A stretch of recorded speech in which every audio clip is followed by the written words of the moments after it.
వచ్చి ఇక్కడ మీ ముందు నిలబడిన అర్హత నాకు దేవుడు కల్పించాడు. కాబట్టి ఫస్ట్ భగవంతుడికి నేను ధన్యవాదాలు తెలుపుకుంటున్నాను.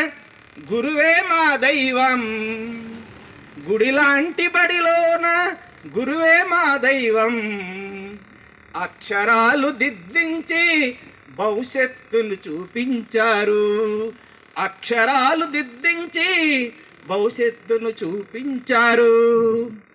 అమ్మా నాన్న ప్రేమల లాలించి చదువు చెప్పి, అమ్మా నాన్న ప్రేమల లాలించి చదువు చెప్పి, అజ్ఞానము తొలగించి వెలుగునే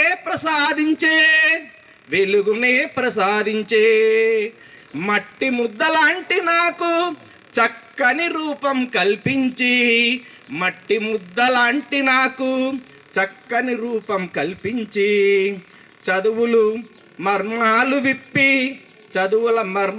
అద్భుత శిల్పంగా మార్చే